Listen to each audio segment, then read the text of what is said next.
कि दामा शेठ कहते हैं कि उन्हें किसी और गांव जाना है कल। उनकी पत्नी गौणाई कहती है कि कोई बात नहीं, आप हो आइए, मैं यहाँ के सब काम संभाल लूंगी। मगर विट्ठल का भोग कौन लगाएगा? दामा शेठ हड़बड़ी में बोले कि कल मंदिर में नैवेद्य लेकर कौन जाएगा? गौणाई विचार करते हुए बोली कि नामा को भेज दें तो वही कल पांडुरंग को भोग लगा आएगा। दामा शेठ को भी बात जच गई। वे आंगन में कूदते फुदकते नामा के पास पहुंचे, उसे पकड़कर अपने साथ खाट पर बैठा लिया। फिर बड़े बड़प्पन और गंभीरता के साथ बोले, देख नामा, पांडुरंग हमारे इष्ट हैं, हमें सब कुछ उनका ही दिया है। विट्ठल के आशीष से ही हमारी गोद में तू आया है, इसलिए हम रोजाना पहले विट्ठल को भोग लगाते हैं, फिर ही निवाला मुख में डालते हैं। विट्ठल की जूठन को हम अपनी भात सब्जी में मिलाकर उसका प्रसाद बनाकर ही कुछ खाते हैं।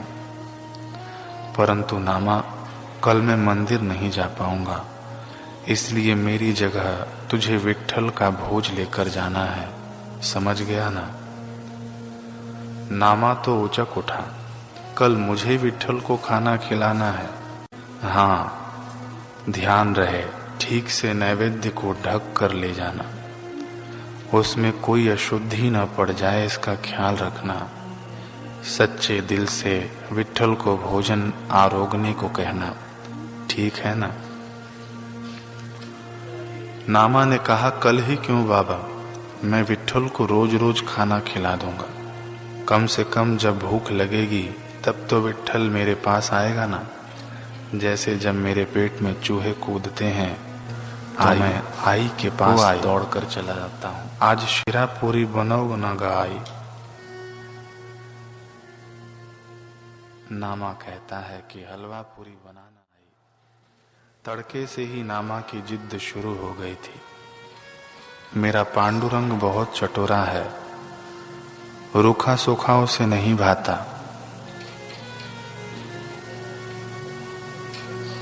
गौणाई नामा का कान खींचती हुए बोली, चटोरा पांडुरंग है या तू है? यह क्यों नहीं कहता कि विट्ठल के बहाने तुझे दावत चाहिए? नामा तपाक से कह गया कि मैं पोंगा पंडित थोड़े न हूं जो विट्ठल के नाम का सारा नैवेद्य खुद चट कर जाऊंगा। अब गौणाई ने गोल गोल फूली पूरियां थाल में सजा दी, देसी घी का हलवा भी परोस दिया। थाल को कढ़ाईदार कपड़े से ढका और नामा को सौंप दिया। बस अब क्या था, नामा की उमंग के क्या कहने, बादल भी उससे नीचे थे। पांव में लगन के पंख लग गए थे, वो चल नहीं रहा था, उड़ रहा था पांडुरंग के मंदिर की ओर। हरी हरी हरी हरी तेरी प्रीत है खरी खरी, जिसने पी लिया तेरा प्याला छक कर झूमा हुआ बावला। क्या रस है वाह क्या रसाई, अजब प्रेम की गजब रमाई। नामा थाल को संभालता हुआ पग पग मंदिर की सीढ़ियां चढ़ने लगा। भीतर पांडुरंग की भव्य मूर्ति थी। उसके आगे बनी वेदी पर नामा ने नैवेद्य की थाल रख दी। फिर ऊंची ऊंची उछल कर घंटियां बजाई, मानो अपनी हाजिरी लगाई कि देख विट्ठल में आ गया। उसके बाद बड़ी अधीरता से थाल के ऊपर से कपड़ा हटाया, झांक कर देखा तो अब तक पूरियां चपटी हो चुकी थी। नामा हठात बोला, विठुराया। आज छान शिरापुरीचा नैवेद्य आणलाय, ग्रहण करा। देखो देखो विठ्ठल, पूरियां पिचक भी गईं, हलवे पर भी पपड़ी आ गई। अब जल्दी से खा ले, वरना सब बिल्कुल ठंडा हो जाएगा। चल खा ना। क्या हुआ विठ्ठल, मैं कोई बाहर वाला या पराया थोड़ी न हूं जो तुझे मेरे लाए भोज को खाने में शर्म आ रही है। अच्छा बाबा अच्छा, चल मैं आंखें मूंद लेता हूँ, मैं आंखें बंद करता हूँ, जल्दी से ग्रहण करो। इतना कहकर नामा ने अपनी दोनों हथेलियां दोनों आंखों पर रख लीं। 5 मिनट तक यूं ही आंखें ढांपे खड़ा रहा। फिर चुपके चुपके अपनी एक उंगली सरकाई, 2 नन्ही उंगलियों के बीच बने झरोखे से आंख मिचकाते हुए झांका। उसकी हैरानी का पारावार नहीं रहा। विठ्ठल ने अब तक नहीं खाया था। नामा के चेहरे पर परेशानी की पहली रेखा खिंच गई। लेकिन दूसरे ही पल उसके मन में एक ख्याल उभरा। वह बोला, क्या तेरा पेट भरा हुआ है विठ्ठल? क्या मुझसे पहले तुझे कोई और भरपेट खिला गया?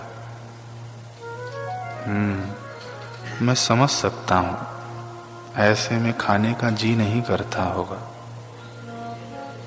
अच्छा चल, तू एक निवाला ही खा ले, नहीं तो मेरा नैवेद्य प्रसाद कैसे बनेगा। नामा तनिक ठहरा, मानो अपने विठ्ठल को हरकत करने का समय दे रहा हो, मगर उधर मूरत पथरीली ही रही, एकदम जड़, मौन। अब तो नामा रुआं सा हो चला। दोनों हाथ जोड़कर घुटनों के बल बैठ गया। विठ्ठल के उसने आज तक जितने नाम सुने थे और याद किए थे, उन्हें पुकार पुकार कर निहोर करने लगा कि हे पांडुरंग, हे केशव, हे माधव, हे गोपाल, भोजन कर ले। हे कृष्ण, हे कन्हैया, हे वामना, मेरे देवा भोग लगा ले। कि देख पांडुरंग, मैं इतनी दूर से आया हूँ, धूप में चलकर आया, हाथों में तेरी थाली थी, इसलिए पसीना भी नहीं पहुँच पाया। मेरे इतनी मेहनत करने के बाद भी तू भोजन नहीं खा रहा है, क्यों? बता न क्यों?